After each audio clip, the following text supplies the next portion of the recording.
저는 본 말씀 통하여서 죄의 소원을 억누르라 라는 말씀으로 우리 말씀 나누도록 하겠습니다. 사도 바울이 골로새에 있는 교인들에게 전해준 우리 서신입니다. 오늘 본문 이렇게 시작합니다. 그러므로 땅에 있는 지체를 죽이라 라고 이렇게 말씀하고 있습니다. 땅에 있는 지체를 죽여라. 이 말씀이 누구를 향한 말씀이냐? 아직도 예수님을 알지 못하는, 그래서 여전히 본인이 어떤 모습으로 있는지, 어떤 삶을 살아가고 있는지 모르는 바로 그와 같은 불신자들에게 주신 말씀이 아니라 예수를 믿었습니다. 이 전에 있는 이 골로새서 이 전에 있는 말씀으로 보면 골로새 교인들에게 그리스도와 함께 너희들은 살리심을 받은 자다 얘기를 합니다. 그리스도와 함께 연합하여 죽은 자다 또한 얘기를 합니다.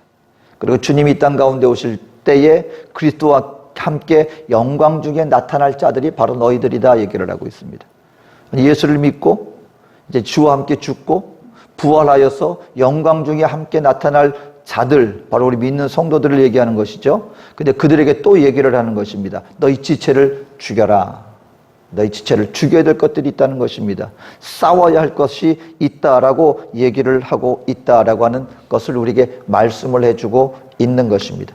여러분, 우리가 예수를 믿고 난 다음에 우리가 알아야 될 것들이 있습니다. 어떤 사람들은 예수를 믿고 나면은 이제 예수를 말미암아 우리가 모든 죄에 대해서 우리는 전혀 구별된 자가 되어서 죄와 상관없는 이제 주님 안에서 우리는 거룩과 그리고 의의 삶을 우리가 살아갈 것이겠거니, 근데 살아나가다 보면 믿는 하나님의 백성들이 사실 이 고민이 있어야 돼요.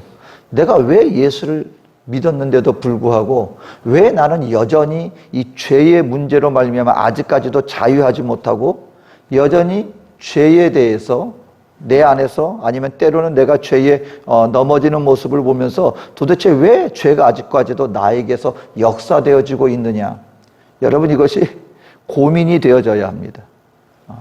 오늘 그런 의미에서 이 사도 바울이 본문을 통해서 우리 믿는 성도들에게 주시는 죄와 관련해서 우리는 무엇을 알아야 되느냐, 또 죄에 대해서 우리는 어떻게 살아야 되느냐 하는 것을 밝히 알고 생활해 나간다면 저와 여러분들은 쓸데없는 고민이 아니라 바로 알게 되어지면 그런 것이구나 하고 거기에 따라 대처해 나갈 수 있게 되어진다는 것입니다.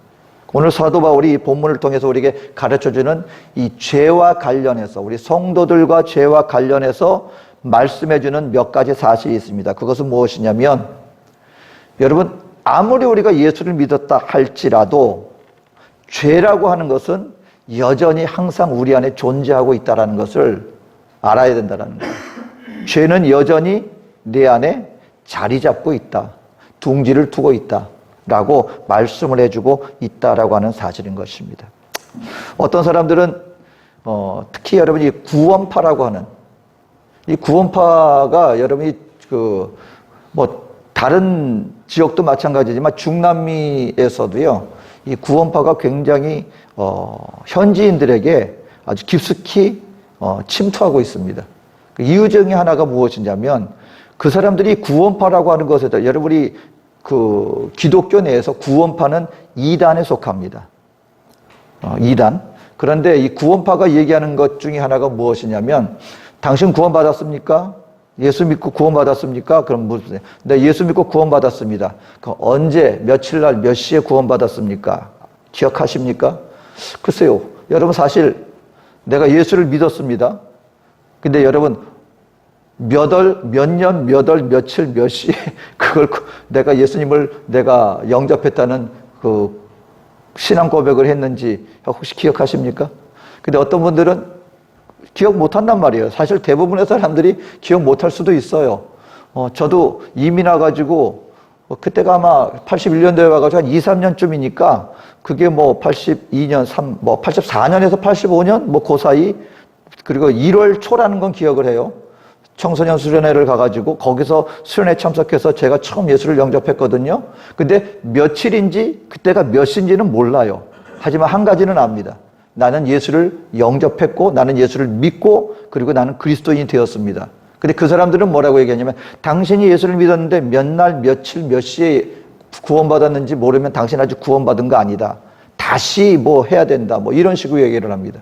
그 또 한 가지는 무엇이냐면, 예수를 믿고 난 다음에 그 믿음으로 말미암아 우리가 죄로 말미암아 완전히 예수님께서 우리의 어제의 죄, 오늘의 죄, 내일의 죄까지 다 예수님께서 감당하셨기 때문에 이제 우리는 죄와 상관없는 자가 되었다.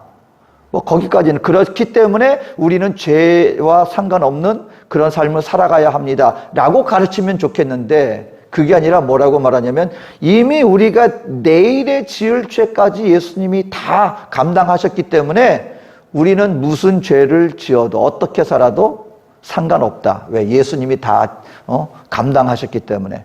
여러분, 이게 굉장히 솔깃한 내용입니다. 그러니까는 뭐냐면, 예수 믿고 내가 아무렇게나 살아도 된다. 왜? 모든 죄를 예수님이 다 담당했기 때문에.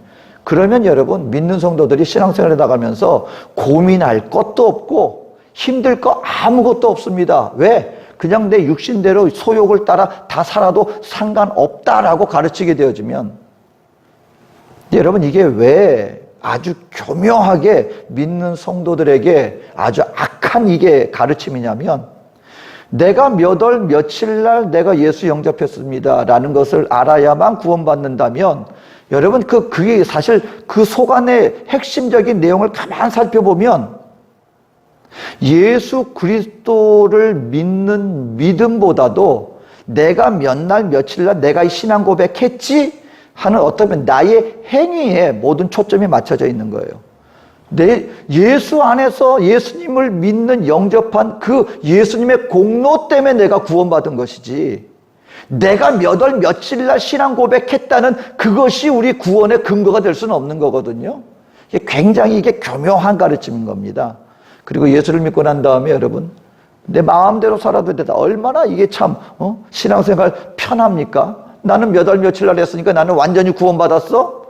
그리고 주 예수 앞에서 살아갈 필요가 없어요. 내 마음대로 살아도 돼요. 그리고 근거는 무엇이냐? 내가 그날 예수 믿는다는 고백했기 때문에. 근데 여러분, 그렇지 않다는 거죠. 오늘 사도 바울이 얘기하는 것은요, 우리가 예수를 영접했다 할지라도 믿는 하나님의 백성들이 항상 경계하고 깨어서 우리가 싸워나가야 할 그 이유는 무엇이냐면, 예수를 영접하고 예수를 우리가 믿었음에도 불구하고 내 안에 있는 육신의 소욕은 우리가 이 땅을 살아나가는 동안에는 항상 여전히 우리 마음속에서 존재할 뿐만 아니라 우리로 하여금 죄를 짓게끔 우리를 자꾸 죄의 길로 우리를 끌어당기는 것이 내 안에 있다라고 사도 바울은 분명히 얘기를 하고 있는 것입니다. 갈라디아서 5장 17절 말씀입니다. 육체의 소욕은 성령을 거스리고 성령의 소욕은 육체를 거스리나니 이 둘이 서로 대적함으로 너희의 원하는 것을 하지 못하게 하려 함이니라. 만약에 예수를 믿고 믿는 것이 중요하고 예수님이 우리의 모든 죄를 다 담당하셨기 때문에, 그러니까 나는 아무렇게나 살아도 괜찮아. 왜? 예수님이 그것까지 다 감당해 주셨으니까. 만약에 그랬다면 사도 바울이 이런 말을 안 했겠죠. 근데 사도 바울은 뭐라고 얘기를 하냐면, 우리가 예수를 영접하는 그 순간 우리 안에 하나님 앞에서의 거룩한 새 영이 임하는데, 이전에는 없었던 하나님의 거룩한 영이 임하다 보니까 어떤 일이 우리 안에서 벌어지느냐? 우리 안에 여전히 육체의 소욕은 존재한다는 거예요. 육체의 소욕은 성령을 거스리고 성령의 소욕은 우리의 육신을 거스림으로 말미암아 우리로 하여금 충돌하게 만든다는 거예요. 내 안에 죄가 있는 것에 대해서 우리가 인지하게 만들고, 그리고 죄가 자꾸 우리를 갖다가 죄의 길로 끌어당길 때 성령의 소욕이 우리로 하여금 그것을 알게 깨닫게 해주고, 거기에 대해서 우리가 끌려가지 않도록 우리로 하여금 충돌을 일으키는 것이 바로 실질적으로 예수를 믿고 난 다음에 우리 안에서 마음과 생각과 우리의 육신 속에서 벌어지는 바로 그와 같은 역사다라고 얘기를 하고 있다라는 것입니다.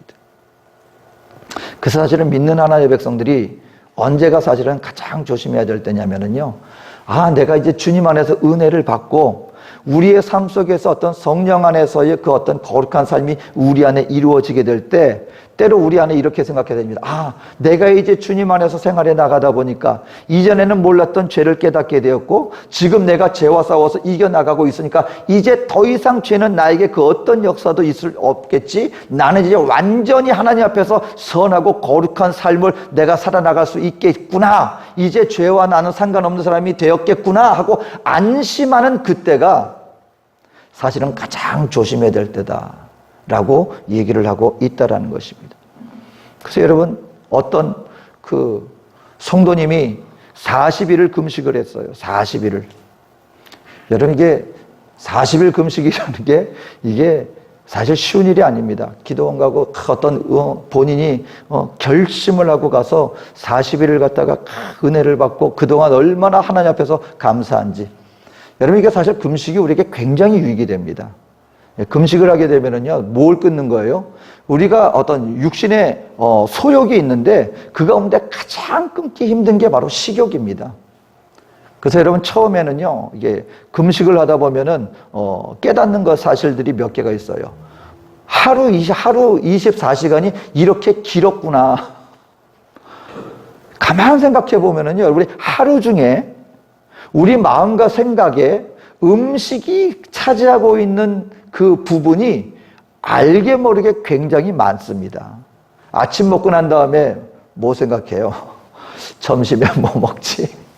그 점심 먹고 난 다음에 또 뭐 생각해요? 오늘 저녁에 뭐 먹지? 근데 여러분, 음식을 안 먹고 음식을 안 하잖아요.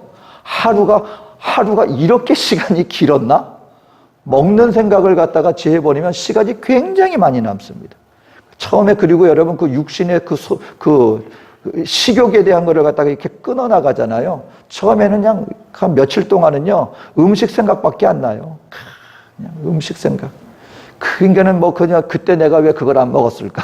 그런 막 온갖 생각들이 우리에게 막 어지럽게 합니다. 근데 그걸 극복하고 이겨나가잖아요. 그때부터 그것이 금식이 우리에게 얼마나 큰 유익이 되는지 모릅니다. 그 시간 속에서 묵상하고 하나님의 은혜를 구하고 그 가운데 성령 안에서 믿음 안에서 성경을 대할 때 우리에게 확실히 집중하여서 주님께만 집중하여 나갈 때 모든 것들을 다 떨쳐버리고 우리의 육신의 그 어떤 식욕 같은 것들을 다 우리가 이겨나가고 그리고 말씀 앞에 기도하게 하며 나갈 때 금식이 우리에게 주는 그 영적인 그 유익은 말로 표현할 수 없습니다. 그런데 이분이 40일을 금식한 거예요. 얼마나 훌륭합니까? 근데 집에 와가지고 그 은혜를 받은, 내가 이제 더 이상 나는 죄와 상관없이 그 은혜로 말미암아 나 이제 하나님의 사람이 되었구나 안심하고 집에 왔는데 집에 오자마자 부인하고 대판 싸웠습니다. 그 뭐냐면 금식하고 왔는데 죽 하나 준비해 놓지 않았다는 거예요. 그 조그만 거 가지고 말다툼 가지고 40일 금식한 그 모든 것들이 얼마 지나지 않아 조금 무슨 일이 생기니까 그 죄와는 상관없을 것 같았던 마음에 그 혈기가 올라와 가지고 언제 금식한 사람이냐 싶을 정도로 대판 싸웠답니다. 여러분, 이것이 우리 인간이라는 거예요. 한순간은 우리가 이겨나갈 수 있어요. 근데 조금만 무슨 일이 생기잖아요. 그러면 그 죄에 대해서 반응하는 사람들, 내 안에 죄는 항상 도사리고 있다. 그래서 여러분, 여기에 대해서 이걸 알지 못하고 실패한 사람이 대표적인 인물이 가인입니다. 가인. 하나님이요, 가인의 마음을 알았어요. 아벨에 대해서 질투가 올라왔는데 이거 주체하지 못하고 어떤 마음까지 품었어요? 저 아벨만 없으면, 하나님이 자기의 재산은 안 받고 아벨의 재산만 받아줬더니 그때부터 그 동생을 향한 그 불같은 그 미움, 뭔 일을 저지를 것 같아요. 그래서 하나님이 미리 경고해 주셨습니다. 아벨아, 너 선을 행하지 않으면 죄가 네 문 앞에서 항상 웅크리고 있어. 그러니까 너 네 마음 죄 다스려야 돼 하고 경고를 주셨습니다. 근데 그것을 갖다가 경고를 받아들이지 않았어요. 근데 여기서 여러분, 문 앞에 항상, 죄가 문 앞에 항상 웅크리고 있다. 이 말이 무슨 말이냐면, 사자가 그 먹이를 사냥할 때 가장 중요한 순간에 여러분, 등치 이렇게 이런 사자도요, 뭐 토끼 같은 조그만 거, 정말 뭐 한 번 치면 날아갈 것 같은 그 조그만 동물도 그 사냥을 할 때요, 최선을 다해서 합니다. 그 마지막에 하는 행동이 뭐냐면 자기가 이 존재를 갖다가 감춰야 되잖아요. 웅크립니다. 딱 웅크려서요. 아무 움직임도 안 해요. 그리고서는 조금씩 다가가서 결정적일 때 그 먹이를 갖다가 사냥을 하는 것입니다. 오늘 그 얘기하는 거예요. 우리가 마음을 다스리고 우리가 선을 행하는 모습으로 되어지지 않고 죄에 대해서 우리가 무방비와 우리가 그 죄에 대해서 우리가 방심하고 있을 때 죄는 어떻게 하느냐? 우리의 틈을 노린다는 거예요. 그래서 죄는 항상 언제든지 우리를 공격할 준비가 돼 있어. 그 말이 죄가 문 앞에 엎드리느니라. 그 표현이라는 것입니다.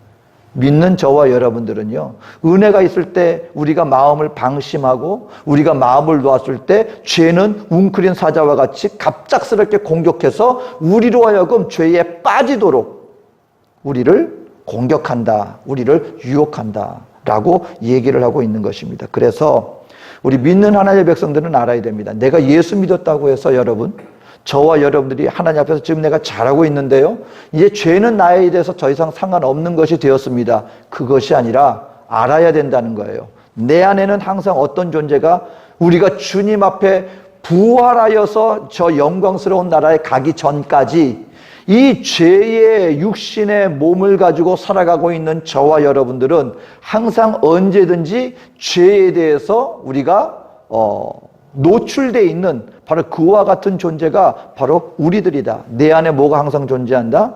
죄는 항상 내 안에 존재하고 있다는 것을 망각해서는 안 된다라는 것을 사도 바울은 우리에게 말씀하고 있습니다. 그래서 말하는 거예요. 너희 지체를 죽여라.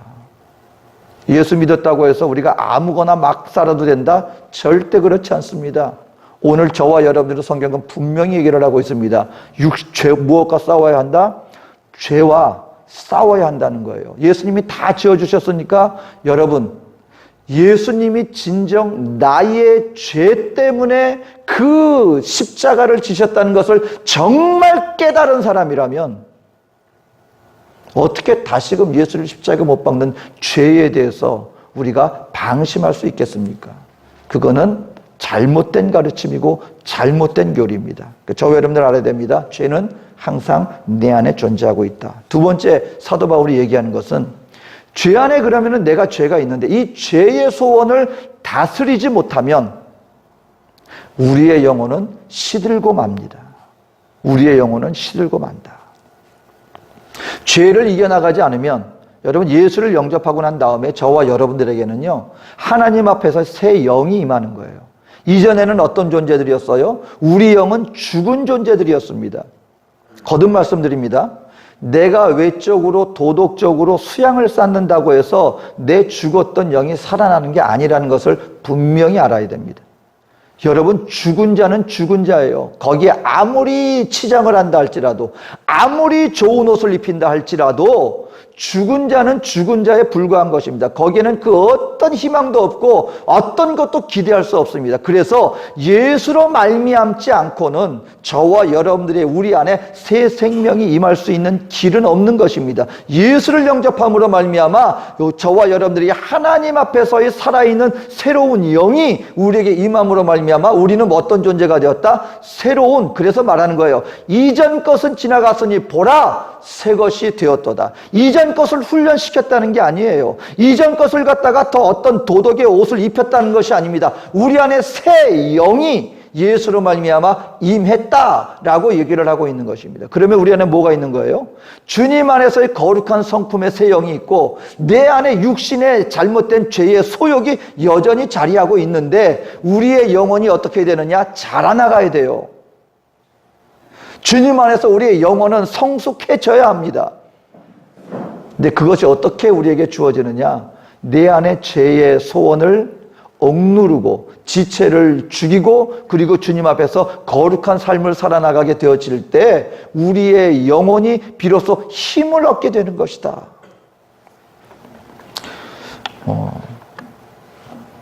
한 번은 그 공사장에서 도마뱀이 발견이 됐는데 몸통이 두 개. 몸은 하나인데 얼굴, 머리, 이게 몸통인 게 이게 몸은 붙어 있는데 머리가 딱 양쪽으로 이렇게 두 개가, 그러니까 돌연변이죠. 근데 그 공사를 하다가 어떤 공사장 인부가 발견을 한 거예요. 근데 그것도 이제 못에 어디에 딱 박혀가지고 꼼짝달싹 못하고 있는데 나중에 이 도마뱀을 어떻게 하면 살릴 수 있을까? 왜냐면 서로 양쪽으로 가려고 몸이 두 개니까 머리가 두 개니까 이쪽 뱀을 이리로 가려고 저쪽 도마뱀 머리는 이쪽으로 하니까는 꼼짝달싹 못하는 거예요. 완전히 그러니까 굶어 죽는 거예요. 그러니까 이 도마뱀을 살리기 위해서 어떤 방법을 썼느냐? 음식을 주는데요. 한쪽에는 아주 영양가 있고 좋은 걸 주고 다른 쪽에는 그냥 거의 약간 그 생명만 부지할 수 있을 정도로 음식을 갖다가 이제 차별화를 두고 줬어요. 그랬더니 어떤 일이 벌어지느냐? 어디가 힘을 얻어요? 아주 잘 영양을 섭취한 쪽이 힘을 얻게 돼요. 그러니까 그때부터는 어떤 일이 벌어집니까? 이쪽에서 똑같이 힘을 못 쓰는 거예요. 그러니까 결국 둘이 살리려고 하는 것이죠. 왜냐면 둘 다 죽게 생겼으니까. 둘이 똑같이 힘이 있어 놓으니까 가지를 못하는 거예요. 서로 힘으로 땡기니까. 그러니까 한쪽에다만 힘을 줬어요. 그랬더니 이쪽이 힘을 얻고 이제 이쪽에 끌려가는 식이 돼버린 겁니다. 우리 영적인 삶 속에 가장 여러분 정확한 비유입니다. 내 안에 두 세력이 자리 잡고 있는 거예요. 성령의 소욕이 있고 죄의 소욕이 있어요. 그럼 우리가 어떻게 한쪽에서 우리가 승리하며 나갈 수 있을까? 한쪽을 완전히 띄어내지는 못해요. 이 땅을 사는 동안 여러분 죄의 세력은 저와 여러분 앞에 끊임없이 우리에게 역사합니다. 이것이 사라지지 않아요. 그럼 어떻게 힘을 얻게 돼요? 어느 쪽에 힘을 줘야 돼요? 우리가 살아나가면서 하나님 앞에서 영적인 주님께서 기뻐하시는 성령이 기뻐하시는 것에 자꾸 영향을 섭취하잖아요. 그러면은 하나님 앞에서 성령의 이 소욕이 힘을 얻게 되는 거예요. 그 나중에 죄에 이게 존재해요. 존재는 하지만 힘을 쓰지 못하게 되는 거예요. 그런데 죄에 대해서 방심하고 자꾸 우리가 예수를 믿고 하나님 앞에 살아나가는데도 불구하고 내 마음과 생각과 행동 방식은 자꾸 죄의 소욕을 갖다가 자꾸 영향을 섭취해버려요. 그러면은 뭐가 쇠퇴해질 수밖에 없어요. 영적인 세력은 쇠퇴해지는 거예요. 힘을 얻지 못하는 거예요. 존재는 하는데 그 어떤 역사도 하지 못하는. 여러분 그렇기 때문에 오늘 우리 하나님의 백성들은 알아야 된다는 것입니다. 오늘 사도 바울이 얘기하는 것은 그거였어요. 오늘 사대교회에 이 요한계시록에 보면은 이런 말이 나옵니다. 3장 1절에 사대 교회 사자에게 편지하기를 하나님의 7영과 7뼈를 가진 이가 가라사대 내가 내 행위를 아노니 내가 살았다 하는 이름은 가졌으나 죽은 자로다. 너는 일깨워 그 남은 바 죽게 된 것을 굳게 하라. 내 하나님 앞에 내 행위에 온전한 것을 찾지 못하였노니 너희의 죽어가는 영을 살게 해라. 이 말씀이 세상을 향해 준 말씀이 아니라는 거예요. 사대에 있는 교회에 주신 말씀입니다. 살았다 하는 이름은 가졌지만 죽은 자와 같다. 이것이 가능하다는 것입니다. 여러분 우리가 그래서 하나님 앞에서 우리가 신앙생활에 나갈 때 예수 그리스도 앞에서 살아나간다는 것이 내가 예수님 믿었으니까 내가 예수를 언제 며칠날 어떻게 내가 영접했으니까 나는 그걸로 끝났지. 나는 구원받았으니까 나는 그 믿음만 가지고 있으면 돼. 나의 그 어떤 행위도 나의 그 어떤 마음 자세도 이 땅 가운데 영적인 전투도 그런 거 상관없이 나는 오직 믿었으니까 나는 구원받았으니까 끝났어? 오늘 그렇다면 사도 바울 이 사대교회 하신 말씀은 무슨 의미입니까? 살았다 이름은 가졌지만 너희가 죽은 자와 다름없구나. 너희 일깨워 남은 바 죽게 된 것을 굳게 하라. 그리고 말합니다. 내 행위에 온전한 것을 찾지 못하였노니. 믿음으로 구원받지만 여러분 그 다음에 말씀도 있습니다. 너희에게 온갖 선한 일을 행하기에 합당하게 하기 위해서 행위도 중요합니다. 여러분 우리가 무엇을 깨달을 때 하나님 앞에 내 안에 죄의 소욕이 있습니다. 하지만 내 안에 또한 성령이 함께 하시기 때문에 하나님 나로 하여금 주님 앞에서의 거룩을 향하여 나아가게 하여 주시옵소서. 싸워나가려고 하다 보면은요, 그때 비로소 우리는 깨닫게 되는 거예요. 여러분, 외적인 삶도 중요하지만 우리 마음 중심 속에 우리 마음을 여러분 깨어있게 만드는 것이 참으로 중요합니다. 왜 기도해야 됩니까? 왜 말씀 읽어야 합니까? 우리 마음과 심령과 영혼 속에 원수마귀가 얼마나 헛된 것들을 자꾸 가득 채워주는지 모릅니다. 알아야 돼요. 우리가 그와 같은 것들을 드러내야 합니다. 그것을 자를 것은 자르고 돌 같은 것이 있으면 그걸 케어내고 우리 마음밭을 가꾸어야 합니다. 무엇으로 가꾸어야 합니까? 하나님의 것들로. 그럴 때 뭐가 우리의 영혼이 힘을 얻게 되는 것이다. 힘을 얻게 되어질 때 비로소 우리는 성장하여 나갈 수 있게 되는 것이다 라는 것입니다. 마지막으로 사도 바울이 우리에게 말씀해 주는 것은 또 무엇입니까? 그러면 죄는 존재합니다. 그리고 우리가 죄를 다스리지 못할 때 우리의 영혼이 시들게 되어진다. 그럼 우리는 어떻게 해야 되겠느냐? 말하는 것입니다. 우리 안에 있는 새 성품과 그리고 성령의 도우심으로 우리는 죄와 싸워서 이길 수가 있다는 것을 알고 죄와 싸워나가라 라고 말씀을 하고 있다라고 하는 사실인 것입니다. 오늘 갈라디아서 5장 17절에 이런 말합니다. 육체의 소욕은 성령을 거스리고 성령의 소욕은 육체를 거스리나니. 그러니까 여러분, 죄도 분명히 역사해요. 여러분, 아주 그냥 강력하게 이끕니다. 여러분, 죄는요, 아주 우리를 갖다가, 강력한 어떤 사슬로 우리를 갖다가 이리 끌고 저리 끌고 굉장히 강력하게 우리를 역사해요. 근데 우리가 기억해야 된다는 것입니다. 또한 성령님 역시 육체의 소욕을 거스리게 해준다. 거스리게 해준다. 그래서 여러분, 우리가 중독이라는 것도 우리가 알아야 되는 것이 이것이 바로 죄의 소욕이에요. 도박 같은 거 한번 보세요, 여러분. 도박 같은 것도 거기 한번 중독되면은요. 그래서 제가 아르헨티나에서 한 젊은 부부가 문제가 생겼는데 뭐냐면 이 부부는 부부 둘 다 중독 걸렸어요. 도박에. 어느 한쪽이 그래도 괜찮으면 다른 쪽이 그냥 말리고 할 텐데 둘 다 중독이 돼버려요. 둘 다 같이 가는 거예요. 이분이 나중에 교회를 다니고 나중에 완전히 그냥 파탄이 난 겁니다. 사업 돈 집안 재산 다 날리는 거예요. 목사님 와서 상담을 하는데 어떻게 상담을 하냐면 정말 괴로워 죽겠대요. 끊고 싶대요. 왜냐하면 자기 집안이 지금 완전히 다른 것 때문에 망한 게 아니고 굉장히 돈도 잘 벌고 부족함이 없어야 되는데 지금 집안이 패가망신 당하게 된 이유는 도박에 다 날리는 거예요. 둘이 정말 목숨 걸고 정말 이거 우리가 하지만 안 되는데 그런데 뭐라고 말씀하시냐면 근데 목사님 저녁에 일 다 끝나고 저녁에 가니까 저녁에 정말 어떻게 하든지 이거 끊어야 되는데 막 그렇게 원하는데 그 시간 되면 자기들도 모르게 옷을 입고 있대요. 그러다가 눈 떠보면 지금 도박장 앞에서 그 앞장 앞에 본인들이 하고 있다는 거예요. 끊고 싶은데 끌려가지고 그걸 끊지 못하고 나중에 굉장히 아주 참혹한 일을 당했습니다.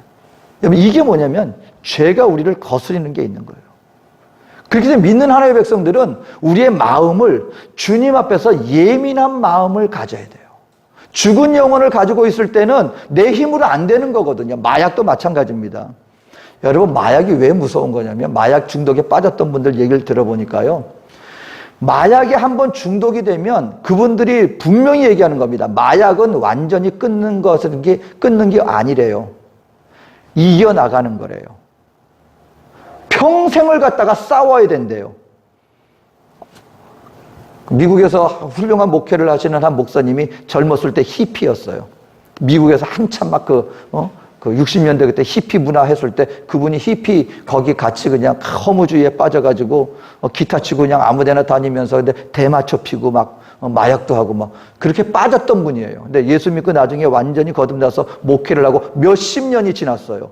훌륭한 목회를 감당하십니다. 여러분, 미국 목회도 쉽지 않습니다. 근데 거기에서 아주 교회가 큰 교회하고 아주 훌륭하게 목회를 감당하세요. 근데 그분이 나중에 우리 여기 남미의 코스타 강사로 오시고도 했거든요. 근데 그분이 간증이 뭐냐면 아직도 일어나서 자기는 마약의 유혹을 이겨나가야 된대요. 완전히 끊는 게 아니래요. 지금도 그 마약 하면서 그 느꼈던 그것들이 유혹이 눈만 뜨면 자기에게 다가온대요. 그럼 뭐 하는 거냐? 그 하루하루를 이겨나가는 거지. 몇십 년이 지났는데요. 그게 끊는 게 아니랍니다. 그리고 또 한 가지는 자기 혼자 못 끊는데요. 그래서 그런 재활원 같은 데 있잖아요. 가서 누군가의 도움이 있어야만 끊지 혼자서는 도저히 못 끊는 것, 그게 마약 중독이라는 거죠. 죄의 소욕이라는 것이 여러분 얼마나 강하게 우리를 끌어당기는지 모릅니다. 그렇기 때문에 믿는 하나님의 백성들은요, 저와 여러분들은 누구에게 민감한 자가 되어야 되느냐면 성령님께 민감한 자가 되어야 돼요. 그래서 깨어서 처음에는 모르지만 자꾸 여러분 성령이 보혜사 성령님이라고 말씀하십니다. 우리의 연약함을 도와주시기 위해서 오신 분이 성령님이세요. 그래서 우리는 매 순간마다 기도하면서 성령님 나를 도와주시옵소서 하고 기도할 수 있어야 돼요. 근데 우리가 여러분 성령님의 역사하심의 모습도 잘 알아야 됩니다. 근데 한 가지 어떤 문제가 있냐면 죄는요, 우리를 갖다가 그냥 강압적으로 우리를 끌어 잡아당기지만 성령님은, 우리 주님은 항상 우리와 함께 일하십니다. 그 말은 뭐냐면 성령께서 내가 원치 않는데, 내가 동의하지 않는데 죄처럼 강압적으로 우리를 갖다가 끌어당기는 게 아니라 항상 우리가 성령과 함께 동의하고 발맞추고 함께 협력하여 우리를 인도해 주시는 분, 그분이 바로 성령님이시거든요. 그렇기 때문에 항상 그 시작은 누구에게 해야 됩니까? 우리 스스로가 성령님 앞에 나와서 성령님 나에게 이런 문제가 있습니다. 내가 이렇게 하기를 원합니다. 고백하고 자백하고 주님께 우리가 도움을 구하고 함께 손을 붙잡고 나와 함께 주시옵소서 하고 성령과 나 자신의 의지가 함께 나갈 때 그것이 성령 안에서 역사되어지는 역사로 나타나지는 것입니다. 그런데 한번 가만 보세요. 저와 여러분들 어떤 실수를 했다고 칩니다. 근데 성령님이 그때는요, 우리가 성령 앞에서 우리가 민감할 때는 우리에게 마음의 양심의 문을 탁 두드리세요. 이거 안 되잖아. 이러면 안 되지. 근데 저와 여러분들이 그것을 갖다가 자꾸 무시하고 성령님이 나에게 마음에 어떤 감동을 주시는데 그걸 무시하고 나가잖아요. 그럼 어떤 일이 벌어지느냐? 여전히 성령님은 우리 안에 계십니다. 그런데 성령님이 아무것도 안 하시고 잠잠하실 수밖에 없어요. 그 다음에는 어떤 일이 벌어지느냐? 마음이 굳어지는 거예요. 굳어지는 건 뭐냐면 여러분 굳은 살 느낌이 없어요. 굳은 살은요, 이 감각이 없어요. 그래서 우리 여기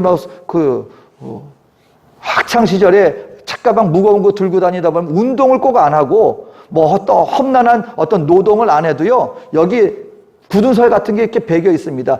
나중에 어떻게 되냐면은 굳은 살이 너무 배겨 있어서 칼로 썰어내요. 맨살인데 칼로 썰어내요. 근데 아무 느낌이 없어요. 우리 마음이 그렇게 굳어진다는 거예요. 어떻게 되어질 때? 성령 안에서 민감할 때는 조금만 잘못을 해도 성령이 우리에게 무슨 감동을 주시면 이거 내가 잘못했구나. 이게 느껴졌는데 자꾸 무시하고 죄를 갖다가 반복해 나가다 보면 웬만한 죄를 짓고 나서도 옛날에는 하나님 앞에 우리가 눈치를 봤는데 이제 눈치가 없어져요. 서슴없이 행하는 자가 되어져 버리고 맙니다. 그러면은 주님이 안 계시느냐? 여전히 계시지만 우리의 영혼이 힘을 얻지 못하고 우리의 마음이 굳어져서 죄에 대해서 무감각한 자가 되어져 버리고 만다. 그 상황에서는 여러분 우리가 죄와 싸워 나갈 수 있겠습니까? 아니죠. 죄를 지어도 무감각해져요. 살았다 하는 이름은 가지고 있는데도 불구하고 죽은 자와 다름없이 되어져 버리는 모습, 바로 그것이 사대 교회를 향하여 주신 경고의 말씀이다.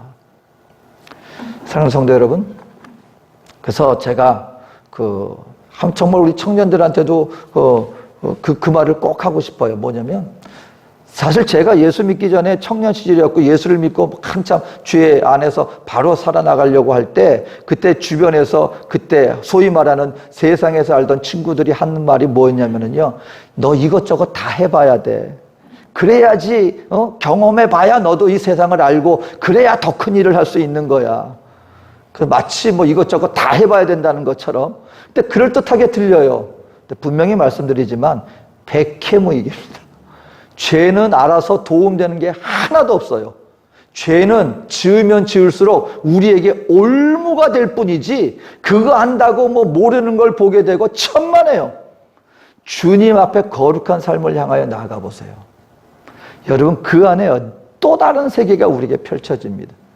또 다른 주님 안에서 야 이렇게 살았더니 이런 부분이 이렇게 좋구나. 내 마음을 가꾸어 나가는 그 기쁨, 내 안에 있는 잡초들을 제거해 나가고 이전에는 야 요것만 있으면 내가 좋겠다 했던 것들이 진정한 주님 안에서 내 영혼 속에 하나님의 것들을 채우고 나니 이와 같은 것들이 아무것도 아니구나. 진정한 가치 있는 것들이 보여지기 시작하고요. 우리 마음속에 체험받게 되어지면 내 영혼이 힘을 얻을 때 그 기쁨, 보람, 하나님이 우리의 삶 속에 예배해 놓으신 놀라운 영적인 보화들을 발견해 나가는 그 기쁨, 성령 안에서 성령님 여러분 기도하고 생활해 나갈 때 정말 어떻게 될까 몰랐는데 기도했더니 성령 안에서 하나님이 채워주셨을 때 야 정말 하나님은 살아계시는구나. 정말 주님은 나에게 복 주시는 하나님이시구나. 그 기쁨이 이 세상의 죄로 말미암아 누려지는 것들과는 비교할 수 없는 삶이 우리에게 누려지게 되는 것입니다. 그러니까 여러분 저와 여러분들 예수를 영접할 때요 성령님이 내 안에 계시고요 내 안에 주님 안에 새 성품이 임했습니다. 그래서 이전에는 내 힘으로 할 수 없었지만 알라는 거예요. 성령 안에서 우리는 죄를 싸워 이길 수 있는 존재가 되었다. 사도 바울은 그 얘기합니다. 사랑하는 성도 여러분, 믿는 하나님의 백성들이 이 땅에 살아나가는 동안에 우리에게 영적 싸움이 있습니다. 다른 여러 가지 것들이 있겠지만 가장 중요한 싸움은 바로 죄와 싸워야 되는 거예요. 죄는 다른 데 있는 것이 아니라 항상 내 안에 여전히 존재합니다. 우리가 죄의 소욕을 우리가 다스리지 못한다면 우리의 영혼은 연약해질 수밖에 없다. 하지만 우리가 죄를 싸워 이겨나갈 때 우리의 심령은 날마다 강건해질 것이고 성령이 우리에게 능력 주심으로 말미암아 하나님 안에서의 그 영화로운 진정한 성도의 삶, 그 은혜의 삶이 우리에게 누려질 수 있게 되어지는 것이다. 여러분 우리 살아나가는 동안에 죄와 싸워 이기는 자가 되어지시기를 주의 이름으로 축원드립니다. 그 주님 앞에 섰을 때 잘했다 충성된 종아, 그리고 하늘의 영화로운 상급 면류관을 약속받는, 항상 고민하고 맨날 죄에 억눌려 사는 것이 아니라 죄를 다스리고 승리하는 자가 되어서 영광의 면류관을 약속받는 우리 저와 여러분 되어지시기를 주의 이름으로 축원드립니다. 기도하겠습니다. 사랑에 좋으신 아버지 하나님, 오늘 우리 주님 앞에 나왔습니다. 내 안에 계신 성령님 힘입어 우리 주님 앞에서 날마다 하나님 앞에서의 거룩한 영광의 자녀로서 빛을 발하며 나아가기를 원합니다. 방심하지 않게 하여 주시옵소서. 내 안에 기도로 말씀으로 말미암아 주님 앞에서의 거룩한 삶을 사모하고 갈망하고 믿음으로 그와 같은 삶을 쟁취하며 나가는 우리 하나님의 모든 이기는 자들이 다 되게 하여 주시옵소서. 함께 하실 주님의 은혜를 감사드리며 예수님 이름으로 기도합니다. 아멘.